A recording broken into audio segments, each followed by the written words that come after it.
Of course, this is a complex and critical story in world history. Here is a detailed narrative of the colonization, partition, and ongoing struggle for true independence in Africa. The Scramble and the Carving, the Berlin Conference of 1884 to 1885. Prior to the late 19th century, European presence in Africa was largely coastal, focused on trade posts and the transatlantic slave trade. The interior of the continent, often called the Dark Continent, by Europeans due to their lack of knowledge, remained largely unexplored by them. This changed rapidly due to several factors. Industrial revolution.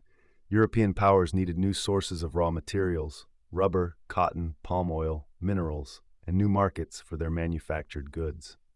Nationalism and prestige. Possessing a vast overseas empire became a symbol of national power and prestige. The competition between nations, particularly Britain and France, fueled a land grab. Civilizing mission. A paternalistic and racist ideology, often called the white man's burden, was used to justify colonization as a moral duty to civilize African peoples. Technological superiority. The invention of the steam engine, quinine to treat malaria, and advanced firearms like the Maxim gun gave Europeans a decisive military advantage. This scramble for Africa was becoming chaotic and risked triggering a war in Europe itself. To avoid conflict, Chancellor Otto von Bismarck of Germany convened the Berlin Conference from November 15, 1884 to February 26, 1885. The conference was not about drawing specific borders on a map of Africa. Rather, it established the rules for the partition. The principle of effective occupation. A European power could only claim land if it had signed treaties with local leaders and had established administrative and military control on the ground. This rule sparked a frantic rush inland. Free trade in the Congo Basin. The Congo River Basin was granted to King Leopold II of Belgium as his private property, the horrifically exploited Congo Free State, with the condition that trade was to be free for all nations. Navigation on major rivers. The Niger and Congo rivers were declared free for all signatory powers to navigate. The most profound and damaging outcome was that the borders were drawn with a ruler and a pencil on a map, with zero regard for existing ethnic, linguistic, religious, or political realities. Kingdoms were split, and rival groups were forced together into artificial states. This arbitrary division is the root cause of many of Africa's modern-day conflicts. The colonial masters, a continent divided. Following the conference, the partition was finalized. By 1914, almost 90% of Africa was under European control. The major colonial powers and their territories were: Great Britain pursued a from the Cape to Cairo vision. Key territories included Nigeria, Gold Coast, Ghana, Sierra Leone, the Gambia, Egypt, Sudan, Kenya, Uganda, northern and southern Rhodesia, Zambia, Zimbabwe, Malawi, Bechuanaland, Botswana, South Africa, and parts of Somaliland.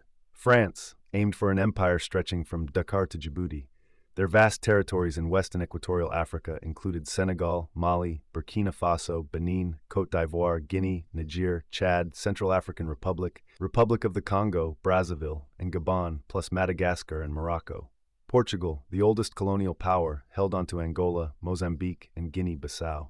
Germany, a latecomer, acquired Togo, Cameroon, German Southwest Africa, Namibia, and German East Africa, Tanzania, Rwanda, Burundi. Lost all after World War I, transferred to Britain and France as mandates. Belgium, after international outrage over the brutal atrocities in the Congo Free State, it was annexed by the Belgian state and became the Belgian Congo, later Zaire, now DRC. Italy took Libya, Eritrea, and part of Somaliland, briefly conquered Ethiopia but was defeated. Spain held small territories, Rio de Muni, Equatorial Guinea, Western Sahara, and parts of Morocco. The illusion of independence. Political freedom, economic chains. The wave of independence that swept across Africa from the 1950s to the 1970s was a hard-fought victory. Leaders like Kwame Nkrumah, Ghana, Jomo Kenyatta, Kenya, and Patrice Lumumba, Congo, became symbols of liberation. However, this independence was largely political, not economic. The colonial economic structures were left intact. African economies were designed to be extractive and export-oriented, sending raw materials, cocoa, diamonds, oil, coffee, to the former colonizers and importing expensive manufactured goods. They did not have diversified, self-sustaining industries. As we move into the future, We must create our own technology innovations and industries. Exactly, sustainable development and educational systems tailored to our cultures will be key. It's time we redefine the narrative of Africa, not just as a continent of resources, but of possibilities. The future of Africa lies in the hands of its people, where tradition meets innovation and the spirit of independence truly takes form. We must harness the power of renewable resources. They are our key to energy independence.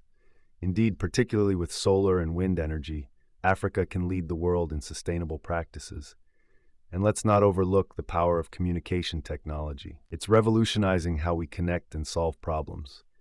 This app we've developed can really change how farmers across the continent access market information. With better data, they can make informed decisions, break cycles of poverty, and build wealth locally. Exactly. Technology is the equalizer that can help us leapfrog into the future. Look how our traditions blend with new influences, creating something uniquely ours. Art is our voice, our expression of identity. It bridges the old with the new. Through music, we share our stories, our struggles, and our triumphs. It's a universal language that connects us all. As Africa evolves, it's culture that threads its people together, weaving a tapestry of shared heritage and innovation. This partnership marks the beginning of a new chapter, one where African businesses play a vital role on the world stage. We're excited to be part of Africa's growth story. There's so much potential here. Together, we can build an inclusive economy where prosperity is shared. We must learn from history but not be chained by it. Our resilience fuels our progress. Cooperation between our nations is essential. We've seen what we can achieve when we stand united. Africa is on the rise, woven by its complexity and driven by its vibrant spirit. One day, I'll invent something that will change the world. Yes, and I'll fly to the moon one day. Our journey continues, a vibrant tapestry of dreams yet to be woven into reality. These stories are your heritage, a testament to those who came before you, and a guide to where you can go. One day, I'll tell these tales to children of my own, with new adventures to add. Each generation must add its own chapter. Your stories will shape the universe of Africa. The dawn of Africa's new chapter is here, driven by its unyielding hearts and dreams. With every sunrise, new opportunities await. We are the architects of tomorrow. Knowledge is power. You are the innovators, the pioneers of the future. With what we learn today, we can solve tomorrow's challenges. Here, where trade and tradition meet innovation, Africa's heartbeat thrives. In our labs, discoveries are made every day that have the potential to transform our communities. Unified, there's no challenge too great. Our unity is our strength. By respecting our traditions while embracing innovation, we pave the road to an unmatched future. We must plant seeds of knowledge and watch them grow. With every harvest, we build not just crops, but communities that thrive. Together, we shall rise, each nation lifting the other. In diversity, there is strength. Let's make Africa shine on the global stage. Protecting our environment ensures a future for generations to come. Sustainable cities are within our grasp, where tradition and innovation coexist. Art tells our story, transcending borders and generations. With each piece, we celebrate our identity and our future. The sun is our greatest ally, and every day it helps us grow stronger. Sustainability is not just a goal, but a lifestyle that heals our land.